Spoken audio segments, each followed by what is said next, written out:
Shalom teman-teman, selamat datang di 1PM Online Service. Bagi teman-teman yang belum subscribe, jangan lupa untuk tekan tombol subscribe, like, komen, dan share, biar teman-teman yang lain juga bisa terberkati. Sekarang kita akan mulai ibadah online. Mari kita siapkan hati kita dan berikan yang terbaik untuk Tuhan Yesus. Selamat beribadah, Tuhan Yesus memberkati.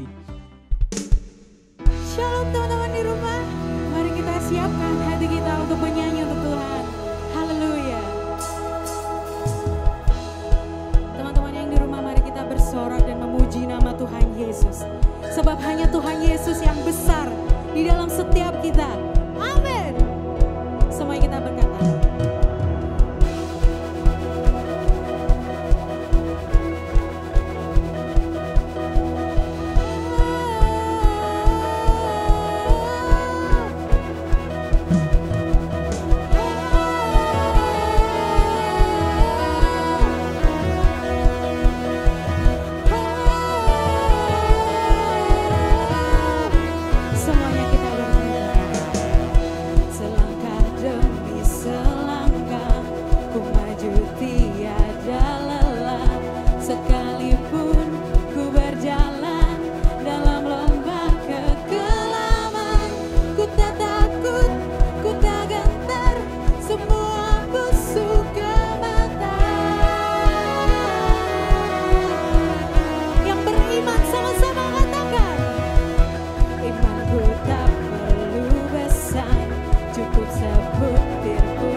Siapa ku takut, karena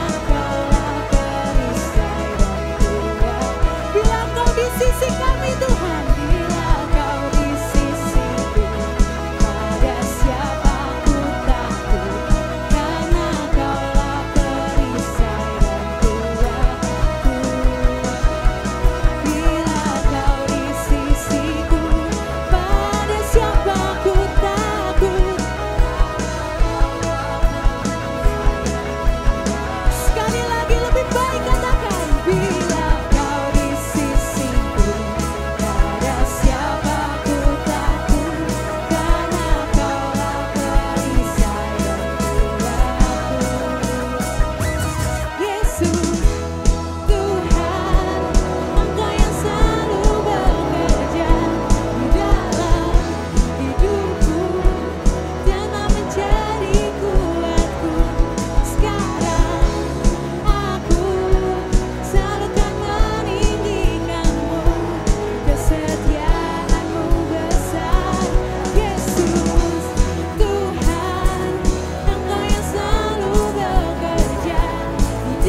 kita percaya bahwa siang hari ini Tuhan Yesus besar di dalam setiap kehidupan kita. Amin. Karena sungguh ajaib perbuatan-Mu Tuhan atas setiap kami. Sungguh besar ciptaan-ciptaan-Mu Tuhan. Dan biarlah pada siang hari ini jiwa kami memuji kebesaran-Mu. Haleluya.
Sungguh besar Engkau Yesus kami Tuhan.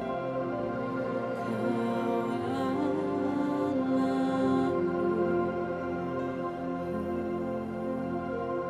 maka jiwaku pun memuji-Mu. Sungguh besar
kepada Engkau Tuhan.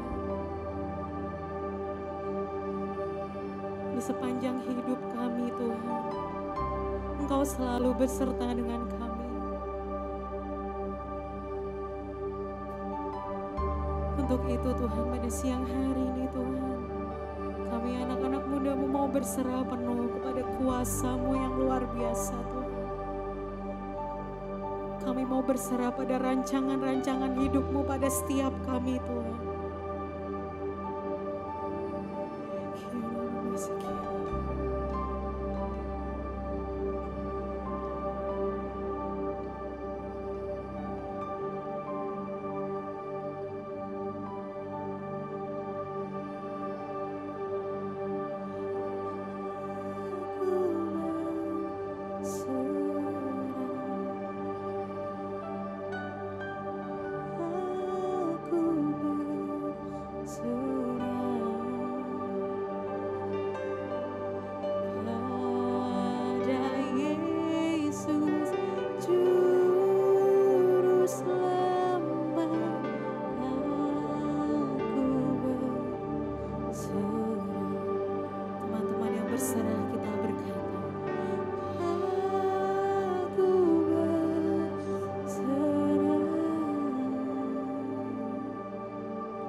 Mari kita berdoa. Bapa yang baik, terima kasih buat hari ini Tuhan. Kami boleh ada sebagaimana kami ada semua karena kebaikan Tuhan. Hari ini kami akan kembali belajar tentang kebenaran firman-Mu. Kami percaya firman-Mu akan menguatkan kami, memerdekakan hidup kami, dan memimpin kami dari satu keberhasilan kepada keberhasilan yang lain, dari satu kemuliaan kepada kemuliaan yang lain. Tuhan, berikan kami hati yang mau belajar dan telinga yang mau mendengar akan tuntunan Tuhan. Dan Tuhan Yesus berkati hamba-Mu yang menjadi saluran berkat pada siang hari ini. Kiranya Allah Roh Kudus yang mengurapi perkataan hamba-Mu ini. Terima kasih Bapa. Hanya di dalam nama Tuhan Yesus kami berdoa dan kami mengucap syukur. Haleluya. Amin. Selamat siang saudara yang dikasihi Tuhan. Apa kabar? Kita bertemu kembali dalam pembelajaran firman Tuhan kali ini. Dan saya sangat gembira karena apa? Karena tema bulan ini kita bicara tentang fokus. Ada berapa banyak keberhasilan yang terjadi di dunia ini, juga berapa banyak kegagalan demi kegagalan yang terjadi di dunia ini. Semua disebabkan pada satu hal, yaitu fokus. Ketika kita memfokuskan diri kita pada sesuatu, maka fokus itu ibarat sinar matahari yang difokuskan dengan surya kanta atau kaca pembesar yang dapat membakar benda-benda yang difokuskan dengan cahaya sinar matahari tersebut. Nah, siang hari ini kita akan belajar tentang fokus dan saya berusaha menjelaskan dan menyampaikan pembelajaran firman Tuhan siang hari ini dengan sederhana, dan saya berharap bahwa apa yang saya bagikan, yang saya sampaikan pada kesempatan kali ini akan menolong setiap kita menjalani kehidupan kita yang penuh dengan kemuliaan Tuhan. Mari kita buka Lukas 16 ayat ke-10.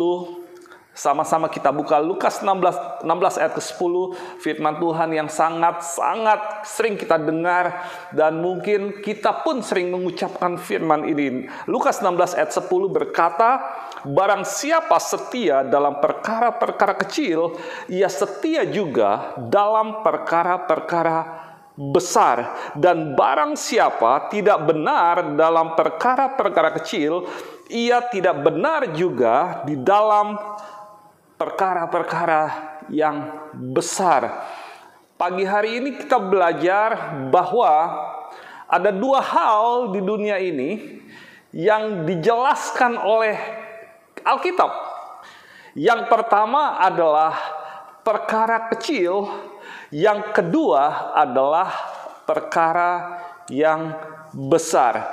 Jadi ada dua hal yang firman Tuhan selalu bicara tentang dua kutub yang beda, benar, salah, besar, kecil, tinggi, rendah, ya. Dan kali ini kita belajar tentang besar dan kecil. Dia ada dua hal, yaitu besar dan kecil.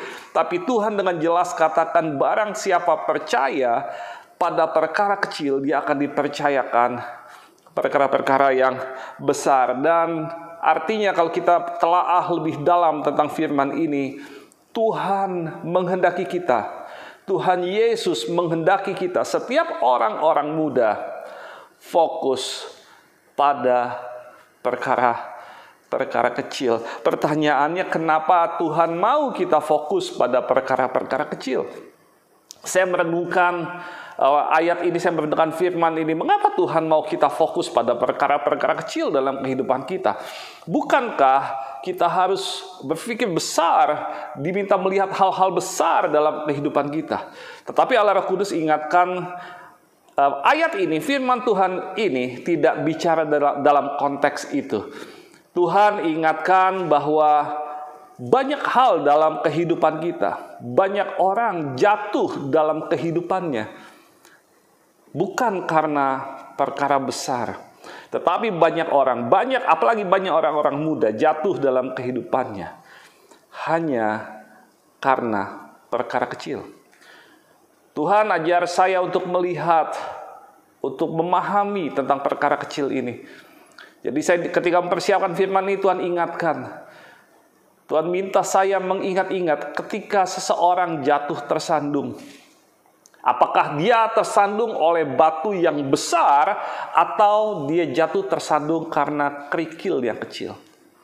Kebanyakan orang jatuh tersandung pada atas kerikil yang kecil, karena kerikil yang kecil, bukan pada batu kali atau batu gunung yang besar. Mengapa demikian?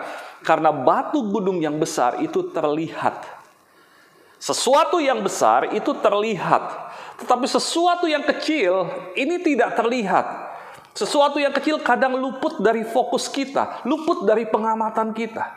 Tapi pagi hari ini atau siang hari ini, saudara yang dikasihi Tuhan, Tuhan mengajak kita untuk melihat hal-hal kecil yang berdampak besar dalam kehidupan kita. Mungkin dalam beberapa hal kita tidak akan tersandung karena itu adalah perkara yang besar, sesuatu yang terlihat ada di hadapan kita. Tetapi ada banyak perkara kecil dalam kehidupan kita. Karena saking kecilnya perkara itu, maka perkara itu tidak menjadi fokus kita untuk kita lakukan. Ini menjadi sebuah masalah yang terus-menerus terjadi di dalam kehidupan kita. Kadang-kadang kita menganggap remeh perkara kecil tersebut. Kita berpikir, itu cuma hal kecil, itu tidak penting. Tetapi mari kita pikirkan, saudara-saudara yang dikasihi Tuhan. Jika terjadi penyimpangan kecil sekian derajat saja, kita nggak usah katakan 1 derajat.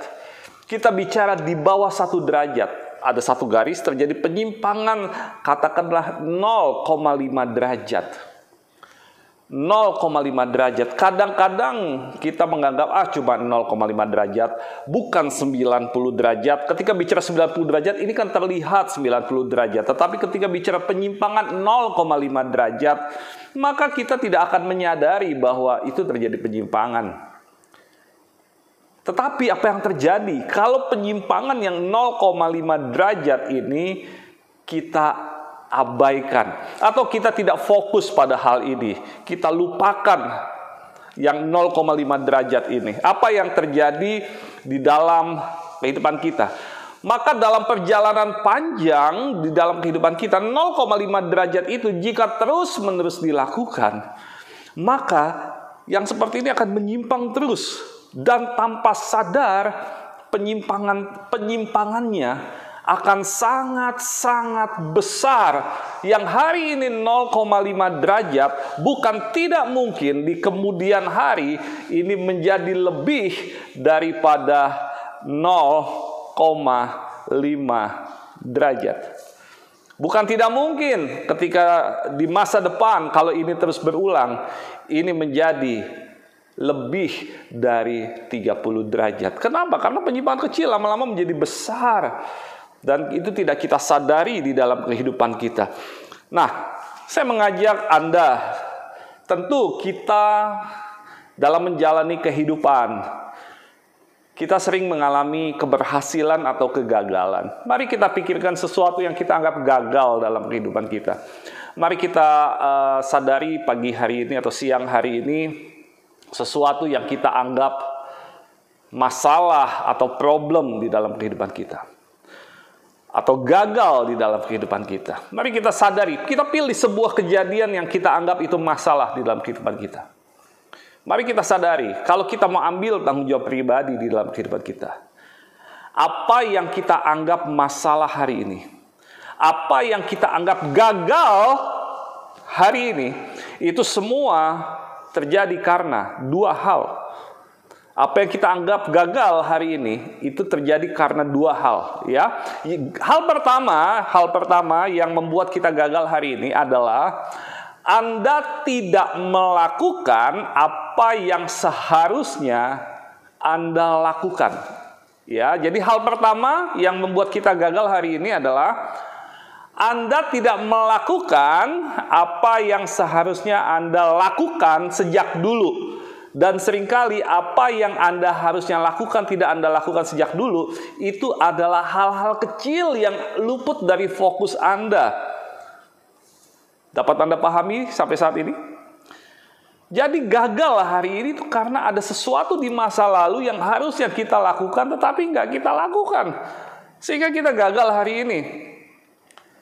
Misalnya ujian kita mendapatkan nilai C, IPK kita nilainya jelek, ya nilainya di bawah rata-rata. Tapi kalau kita mau sadari apa yang menyebabkan nilai kita jelek, apa yang menyebabkan IPK kita di bawah rata-rata, kalau kita mau menyadari bahwa ada sesuatu di masa lalu yang harusnya kita lakukan tetapi kita tidak lakukan sejak dulu sehingga nilai kita jelek. Mungkin yang harusnya Anda lakukan adalah Anda menyediakan waktu untuk belajar. Mungkin yang harus Anda lakukan adalah Anda tidak menunda-nunda untuk belajar, tetapi Anda menunda-nunda untuk belajar. Sehingga hari ini nilai Anda jelek. Anda lalai Anda tidak fokus pada hal-hal kecil di dalam kehidupan Anda. Hal yang kedua adalah Anda terus saja melakukan apa yang seharusnya tidak Anda lakukan. Anda terus melakukan apa yang tidak seharusnya Anda lakukan. Anda seharusnya tidak menunda-nunda pekerjaan Anda. Anda seharusnya tidak menunda-nunda untuk belajar. Anda seharusnya menyediakan waktu untuk belajar, tetapi Anda tidak lakukan. Maka ini yang Anda alami. Seseorang yang mengalami masalah dengan keuangan saat ini. Apa yang seharusnya dia tidak lakukan, tetapi dia lakukan sejak dulu. Dia tidak bijaksana menggunakan kartu kreditnya. Dia tidak bijaksana mengelola keuangannya. Dia terus saja boros. Dia terus saja melakukan hal-hal yang tidak efektif di dalam keuangannya. Maka tidak heran dampaknya. Hari ini saya melihat banyak orang-orang muda kesulitan secara finansial. Kenapa? Karena mereka menggunakan finansial mereka. Apa yang harusnya mereka tidak lakukan, tetapi mereka lakukan. Sehingga hari ini ada begitu banyak anak-anak muda yang sedang dicari-cari oleh debt collector. Ada begitu banyak anak-anak muda, ya, maklum anak-anak muda lulus kuliah bekerja punya penghasilan dia bisa bikin kartu kredit. Ketika dia buat kartu kredit, apa yang dia lakukan? Oh, saya punya kartu kredit, saya belanja. Ya tenang, saya bisa bayar cicilan minimal. Tetapi kalau dia terus melakukan atau dia tidak melakukan apa yang seharusnya dilakukan dan tidak melakukan apa yang harusnya dilakukan, maka yang terjadi adalah seperti saat ini. Hal kedua, dia terus saja melakukan hal yang tidak boleh dilakukan. Dia terus saja gunakan kartu kreditnya. Tidak heran saat ini saya menemukan banyak anak-anak muda, fresh graduate, baru lulus masuk ke dunia kerja, punya kartu kredit. Saat ini dia dikejar-kejar oleh debt collector. Ya, dia menjadi korban dari pinjaman online dan sebagainya. Kenapa? Karena dia tidak fokus pada hal-hal kecil di dalam kehidupannya, yang dua hal tadi yang harusnya dia lakukan tapi dia tidak lakukan, tetapi dia terus melakukan apa yang seharusnya dia tidak lakukan di dalam kehidupannya. Dia lalai, dia abai, fokus pada hal-hal kecil di dalam kehidupannya. Dan pada pagi hari ini Tuhan Yesus mengajak kita, ya, pagi siang hari ini Tuhan Yesus mengajak kita untuk fokus pada hal-hal kecil yang berdampak besar dalam kehidupan kita. Tuhan mengajak kita untuk mengevaluasi apa yang seharusnya kita lakukan sejak dulu, tetapi tidak kita lakukan sejak dulu. Tuhan ingatkan kita hari ini, mari kita bertobat dan kita mulai melakukan apa yang seharusnya kita lakukan. Dan Allah Roh Kudus juga ingatkan apa yang seharusnya tidak kita lakukan sejak dulu, tetapi sampai saat ini masih saja kita lakukan. Allah Roh Kudus ingatkan. Mari kita bertobat dan kita berhenti melakukan hal tersebut. Tuhan mau kita fokus pada hal-hal kecil. Kalau kita fokus pada hal-hal kecil, maka Tuhan akan percayakan hal-hal besar di dalam kehidupan kita. Apa hubungannya hal-hal kecil dan hal besar dalam kehidupannya? Kenapa kita harus fokus pada hal kecil sehingga kita dipercayakan akan hal-hal besar? Saya sangat diberkati dengan sebuah kisah dari raja yang paling bijak yang pernah hidup di muka bumi ini, yaitu Raja Salomo. Dan saya selalu gunakan ayat ini, saya selalu pakai ayat ini untuk menjelaskan tentang pelayanan. Ketika saya menolong gereja-gereja, ketika saya berbicara dengan para hamba-hamba Tuhan, bicara tentang bagaimana memperbaiki pelayanan di dalam gereja. Gereja bukan hanya melayani Tuhan, gereja melayani sesama. Banyak hal yang saya amati, gereja abai dalam hal ini. Orang-orang muda abai dalam hal ini. Ketika saya diminta untuk berbicara tentang ini, saya berbicara tentang pelayanan dalam gereja, saya selalu kutip kisah dari 1 Raja-Raja 10. Ya, Anda bisa baca dari ayat 1 sebetulnya, tapi kali ini saya akan langsung kutip dari ayat ke-4 sampai ke-6, kemudian kita akan lanjut pada ayat ke-10. Saya akan bacakan untuk Anda, ya. Mari siang hari ini Anda juga di rumah, dimanapun Anda berada, pada saat Anda mendengarkan pembelajaran firman Tuhan hari ini, mari buka sama-sama ayat firman Tuhan. Anda ikuti pembelajaran ini, 1 Raja-Raja 10 ayat 4 sampai 6. Saya akan bacakan untuk Anda. Ketika Ratu Negeri Sheba melihat segala hikmat Salomo dan rumah yang telah didirikannya, perhatikan makanan di mejanya, cara duduk pegawai-pegawainya, Cara pelayan-pelayannya melayani dan berpakaian, minumannya, dan korban bakaran yang biasa dipersembahkannya di rumah Tuhan. Maka tercenganglah ratu itu, dan ia berkata kepada raja, benar juga kabar yang kudengar di negeriku tentang kau dan tentang hikmatmu. Saudara yang dikasihi Tuhan, siang ini Anda mendengar tentang firman ini. Saya mau berkata, apa yang dilakukan oleh Salomo terhadap, apa yang Salomo atur terhadap para pegawai-pegawai di istananya, di tempat dia tinggal, di tempat dia menerima tamu-tamu dari kerajaan lain. Apa yang dilakukan oleh Salomo? Salomo membuat standar. Salomo fokus pada hal-hal detail. Hal-hal detail seperti apa? Banyak mungkin kerajaan yang tidak memperhatikan cara pegawainya duduk. Ya, orang-orang muda yang tergabung di 1 PM service. Sudah saatnya Anda fokus pada hal-hal detail dalam pelayanan. Salomo memperhatikan cara duduk pegawainya saja diperhatikan. Mungkin di tempat lain tidak diperhatikan. Asyir ya sekedar salaman. Tetapi di istana Salomo cara pegawainya duduk diperhatikan, diatur.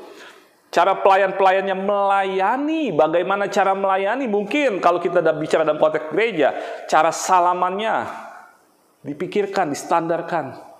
Cara berjalannya distandarkan. Cara menyapanya distandarkan. Ada hal-hal detail yang difokuskan oleh Salomo. Ya. Cara pelayan-pelayannya melayani dan berpakaian. Bahkan cara berpakaian pun diperhatikan. Hal-hal kecil, hal-hal detail yang mungkin oleh raja lain tidak diperhatikan. Tetapi Salomo memperhatikan hal ini. Minumannya dan korban bakaran yang biasa dipersembahkannya di rumah Tuhan. Yang Salomo atur bukan cuma hal-hal yang duniawi, tetapi persembahan kepada Tuhan pun sampai hal-hal detail terkait persembahan ke dalam rumah Tuhan. Salomo memperhatikan. Dan ayat bagian terakhir dari ayat ini berkata, maka tercenganglah ratu itu. Ketika ratu itu tercengang, apa yang terjadi? Itu yang dinamakan kesaksian hidup. Saya sangat kecewa ketika banyak masuk ke gereja. Saya melihat bagaimana penyambutan yang dilakukan, bagaimana asyir yang melayani, bagaimana hospitality yang melayani di sana. Padahal firman Tuhan sudah ajarkan dengan jelas. Tapi mereka abai pada hal-hal detail. Tapi saya tidak mau bahas itu terlalu dalam, karena saat ini, siang hari ini, saya tidak mau bahas fokus tentang itu. Tapi saya mau bahas tentang hal-hal detail. Dampak dari Salomo memperhatikan hal-hal detail. Anda bisa baca mulai ayat ke-7, keluarganya diberkati, istananya, kerajaannya diberkati. Tapi saya akan kutip langsung ayat ke-10, berkata gini. Akibat Salomo memperhatikan hal-hal detail, mengatur hal-hal detail di dalam istananya. Maka genaplah ayat yang berkata, barang siapa setia pada perkara-perkara kecil, maka dia akan dipercayakan perkara-perkara yang besar. 1 Raja-Raja 10 ayat 10 berkata, lalu diberikannya kepada raja, diberikan Ratu Sheba kepada Salomo 120 talenta emas dan sangat banyak rempah-rempah dan batu permata yang mahal-mahal. Tidak pernah datang lagi begitu banyak rempah-rempah seperti yang diberikan Ratu Negeri Sheba kepada Raja Salomo itu. Saudara yang dikasihi Tuhan, barang siapa setia pada perkara-perkara kecil, maka ada banyak perkara besar, akan banyak berkat besar yang datang dalam kehidupannya. Dan siang hari ini, mari kita fokus pada hal-hal kecil yang berdampak besar dalam kehidupan kita. Mari kita atur itu dalam kehidupan kita. Paling tidak pada 2 hal yang sudah saya sampaikan tadi. Kita harus melakukan apa yang harusnya kita lakukan. Dan berhenti melakukan pada apa yang tidak seharusnya kita lakukan.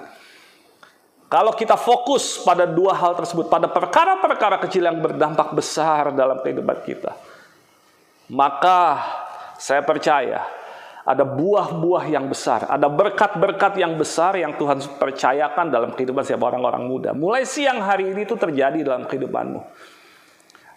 Nah, saudara yang dikasihi Tuhan, Anda punya pilihan. Mendengarkan tuntunan firman ini sekedar sebuah dongeng atau sebuah cerita. Atau sebuah acara yang mungkin sambil lalu Anda dengar. Ya, dan mungkin sambil Anda dengar ini Anda melakukan hal-hal lain. Anda tidak fokus pada pengajaran firman Tuhan. Atau Anda mulai siang hari ini, Anda mulai bertobat. Anda mulai berjanji sungguh-sungguh, Anda mulai mengevaluasi diri Anda. Apa yang seharusnya saya lakukan sejak dulu, tetapi belum saya lakukan. Mungkin baca Alkitab, mungkin mengembalikan persepuluhan, mungkin mengelola keuangan, mungkin membaca buku, mungkin belajar keterampilan baru yang harus sejak dulu kita lakukan, tetapi kita tidak lakukan. Mulai hari ini kita mulai lakukan. Dan mari kita berhenti melakukan apa yang tidak seharusnya kita lakukan. Mungkin ada hal-hal tidak efektif, hal-hal yang tidak berguna yang kita terus lakukan sejak dulu, tetapi itu tidak efektif sama sekali dalam kehidupan kita. Mari siang hari ini kita bertobat. Kita berhenti melakukan, dan kita melakukan apa yang seharusnya dilakukan. Pilihan di tangan Anda, hidup Anda ada di tangan Tuhan. Benar, tetapi Anda pelaksananya dari kehendak Tuhan. Kalau Anda tidak berubah, Anda tidak mengubah diri Anda tidak fokus pada hal-hal kecil yang berdampak besar siang hari ini, maka apa yang Anda alami saat ini akan terus Anda alami. Bahkan apa yang Anda alami saat ini akan penyimpangannya semakin lebar. Yang mungkin yang Anda lakukan penyimpangan 0,5 derajat, tapi 10 tahun kemudian, 20 tahun kemudian, 30 tahun kemudian, dia akan semakin menyimpang dan jaraknya akan semakin lebar. Yang dulunya cuma 0,5 bisa semakin lebar. Pilihan di tangan Anda, saudara yang dikasihi Tuhan. Siang hari ini, saya mengajak kita semua, firman Tuhan adalah pedang bermata dua. Bukan hanya berlaku buat Anda, tetapi juga berlaku buat saya. Mari, firman Tuhan kali ini mengingatkan kita semua. Kita fokus pada hal-hal kecil yang berdampak besar dalam kehidupan kita. Kalau Anda mau, Anda sungguh-sungguh mau bertobat, mari kita berdoa bersama-sama. Tuhan Yesus, terima kasih buat pengajaran firman Tuhan siang hari ini. Kami sungguh diberkati dan kami sungguh mendapatkan tuntunan dari Tuhan. Tuhan, kami belajar, kami mau fokus pada hal-hal kecil yang berdampak besar dalam kehidupan kami.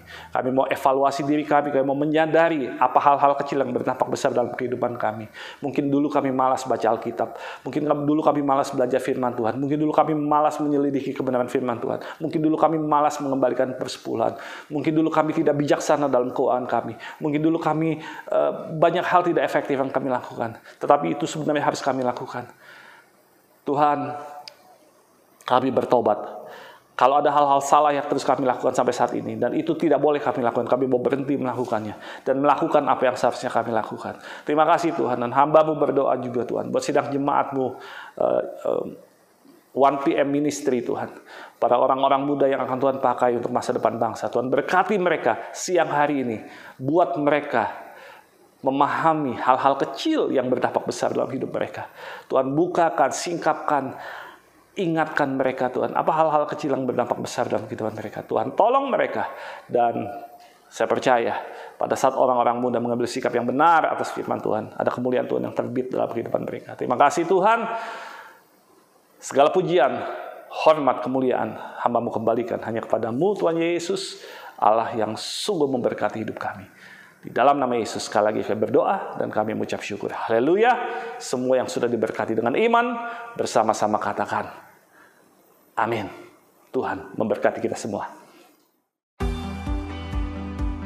Bagi teman-teman yang rindu menabur atau memberikan persembahan buat gereja, kalian bisa memberikan melalui rekening gereja di Bank BCA nomor 252779194 kali. Sekali lagi, di Bank BCA nomor 252779194 kali atas nama GBI Crown Palace.